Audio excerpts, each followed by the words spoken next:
اللہ الرحمن الرحیم۔ صحیح بخاری شریف میں حضرت عبداللہ بن عباس رضی اللہ تعالی عنہما آپ سے روایت ہے کہ حضور اقدس صلی اللہ تعالی وسلم خطبہ ارشاد فرما رہے تھے، ایک شخص کو دیکھا جو دھوپ میں ہے اور کھڑا ہے اور خاموش ہے اور اس کے ساتھ اس نے روزہ رکھا ہے۔ تو کریم آقا علیہ الصلوۃ والسلام نے پوچھا اس نے ایسا کیوں کیا؟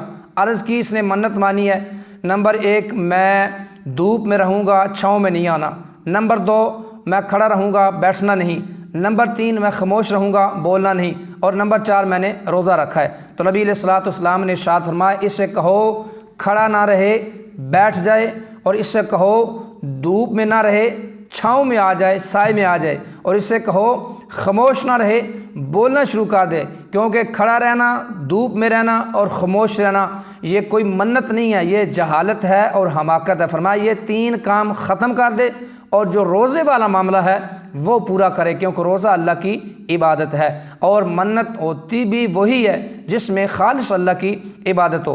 اسی طرح فتح مکہ کے دن نبی پاک علیہ الصلوۃ والسلام کی خدمت میں ایک شخص حاضر ہوا، عرض کی یا رسول اللہ صلی اللہ علیہ وسلم میں نے منت مانی تھی کہ اللہ تعالیٰ نے آپ کے لیے مکہ فتح کیا تو میں بیت المقدس میں 2 رکعت نماز نفل پڑھوں گا۔ تو نبی علیہ السلام نے فرمایا یہیں پر پڑھ لو۔ اس نے عرض کی میں نے وہاں پر منت مانی تھی، فرمایا نہیں یہیں پر پڑھ لو۔ پھر اس نے سوال کیا، فرمایا اب تمہاری مرضی، جدھر مرضی جاؤ۔ دیکھو نا، ہم بھی بعض دفعہ یہ کہتے ہیں میں نے منت مانی ہے تو میں دربار پر ہی جا کر نیاز تقسیم کروں گا، میں وہاں پر ہی جا کر یہ کروں گا۔ بھائی آپ پہلی بات تو یہ جانیں کہ منت ہے کیا چیز۔ ہم بہت ساری ایسی منتیں مانتے ہیں جن کا شریعت کے ساتھ کوئی تعلق ہی نہیں ہوتا۔ آپ دیکھیں وہ شخص کھڑا تھا، چپ تھا، دھوپ میں تھا، فرمایا یہ کوئی منت نہیں ہے۔ اسی طرح ہمارے لوگ بھی منت مانتے ہیں میں دھوپ میں رہوں گا، کھڑا رہوں گا، چپ کا روزہ رکھوں گا، 10 دن جوتے اتار دوں گا، میں جناب بچہ ہوگا تو اس کی لٹ رکھوں گا، فلاں کروں گا۔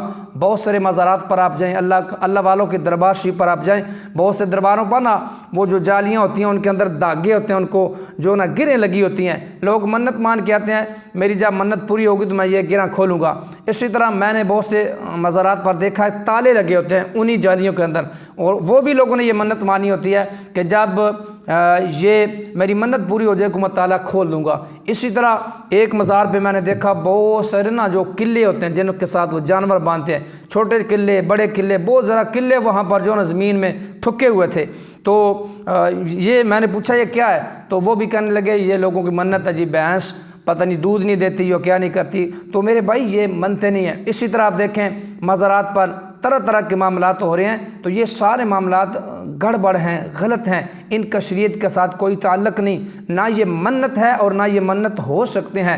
ہم مزارات پر جا کر بنگڑا ڈالتے ہیں، ہم مزارات پر جا کر طرح کے کام کرتے ہیں، یہ نہیں کرنے چاہیے۔ اللہ والوں کے پاس جا کر صرف 2 کام کرنے چاہیے، یا اللہ کا قرآن پڑھنا چاہیے یا نبی کا فرمان پڑھنا چاہیے، ذکر و اذکار کرنا چاہیے، درود پاک پڑھنا چاہیے، سائڈ پہ اگر جگہ ہے تو نوافل پڑھیں۔ باقی یہ جو سب کام ہیں نہ یہ منت ہیں، نہ یہ منت ہو سکتے ہیں، اور نہ ہی یہ منت ہیں، ان سے بچنا چاہیے۔ منت کے آخر میں آپ یاد رکھیں منت کیا ہے، صرف اس بات کو جانیں کہ شرعی منت جو ہے وہ کیا ہے۔ تو شرعی منت یہ ہے کہ جس کے اندر اللہ کی عبادت ہو وہ ہے شرعی منت۔ اب اللہ کی عبادت کیا ہے؟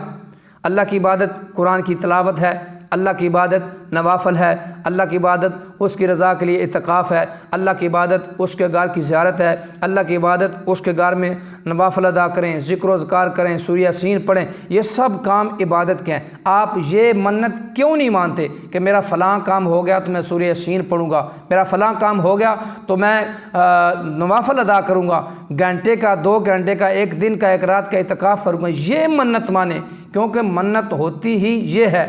باقی جو کام ہے یہ دھوپ میں کھڑا رہنا، چپ رہنا، جوتے اتار دینا، یہ 10 گاؤں میں جا کے بیبیاں مانگتی ہیں مانگ کے کھاؤں گے جی، نیاز دیں گے مانگ کے، یہ سب غلط ہے، من گڑت ہے، یہ نہ منت ہیں اور نہ ہی منت ہو سکتی ہیں۔ اللہ تعالیٰ محبوب کا صدقہ ہم سب کو غیر شرعی رسومات سے اور غیر شرعی کاموں سے بچنے کی توفیق عطا فرمائے۔